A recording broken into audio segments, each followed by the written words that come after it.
Genesis 31-39, through the Bible. Chapter 30.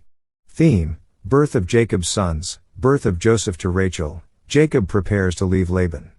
When we come to this chapter, we see that God is moving in spite of Jacob's sin. God is not moving because of it, but in spite of it. The theme of the chapter is the family of Jacob and the birth of his sons. Jacob longs to leave Laban, and Jacob makes a shrewd bargain with him. Birth of Jacob's sons. And when Rachel saw that she bare Jacob no children, Rachel envied her sister, and said unto Jacob, Give me children, or else I die. Genesis 31. You see, a woman in that day was disgraced unless she had an offspring, and the more children she had, the better was her position. And Jacob's anger was kindled against Rachel, and he said, Am I in God's stead, who hath withheld from thee the fruit of the womb? And she said, Behold my maid Bilhah, go in unto her, and she shall bear upon my knees, that I may also have children by her. Genesis 32-3. We find here Jacob and Rachel reverting to the practice of that day. Remember that Abraham and Sarah had done the same thing. God did not approve of it then, and he is not going to approve of it now. The Bible gives us an accurate record, but that does not mean that God approved of all that was done. In fact, it is quite obvious that he disapproved of this. The strife that we have already called to your attention in Abraham's family. It was also in the family of Isaac. Now it is in Jacob's family already, and he is in for a great deal more trouble. The next verses of this chapter tell of the birth of 2 sons of Jacob by Bilhah, Rachel's handmaid, 2 sons by Zilpah, Leah's handmaid, and then the birth of 2 more sons by Leah. And God remembered Rachel, and God hearkened to her, and opened her womb. And she conceived, and bare a son, and said, God hath taken away my reproach, and she called his name Joseph, and said, The Lord shall add to me another son. Genesis 30:22-24. This is the boy who will go down into the land of Egypt. We will follow him later in the book, as he is quite a remarkable person. Later on Benjamin will be born to Rachel. We will conclude this chapter by listing the 12 sons of Jacob because they are important. The 12 tribes of Israel will come from them, and finally the nation of Israel. Jacob prepares to leave Laban. And it came to pass, when Rachel had borne Joseph, that Jacob said unto Laban, Send me away, that I may go unto mine own place, and to my country. Give me my wives and my children, for whom I have served thee, and let me go, for thou knowest my service which I have done thee. Genesis 30:25-26. Now listen to Uncle Laban, he's not through yet, you may be sure of that. And Laban said unto him, I pray thee, if I have found favor in thine eyes, tarry, for I have learned by experience that the Lord hath blessed me for thy sake. Genesis 30:27. This is quite interesting. You may recall that Abimelech, king of Gerar, found that he was blessed when Isaac was in his midst. Now Uncle Laban has discovered that God is with Jacob and has blessed him for Jacob's sake. So Uncle Laban says, My boy, don't rush off, don't leave me. I've been blessed, and I want to raise your wages. And he said, Appoint me thy wages, and I will give it. Genesis 30:28. Jacob knows by now that, any time Uncle Laban makes a deal, he is the one who will come off the winner. Jacob has learned this lesson, and he wants to leave. And he said unto him, Thou knowest how I have served thee, and how thy cattle was with me. For it was little which thou hadst before I came, and it is now increased unto a multitude, and the Lord hath blessed thee since my coming. And now when shall I provide for mine own house also? Genesis 30:29-30. Listen to Jacob complaining.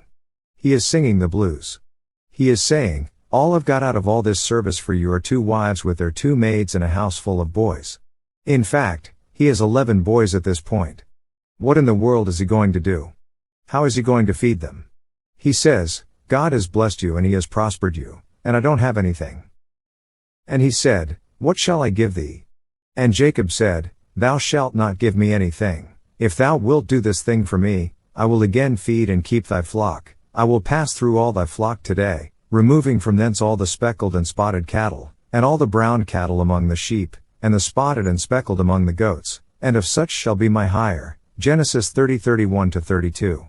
In other words, the pure breeds will be Laban's, but the off-breeds, those that are not blue ribbon cattle, will be Jacob's. Jacob said, You just let me have these, and that will be my wages. That sounds like a pretty good proposition for Laban. So shall my righteousness answer for me in time to come, when it shall come for my hire before thy face. every one that is not speckled and spotted among the goats, and brown among the sheep, that shall be counted stolen with me. And Laban said, Behold, I would it might be according to thy word.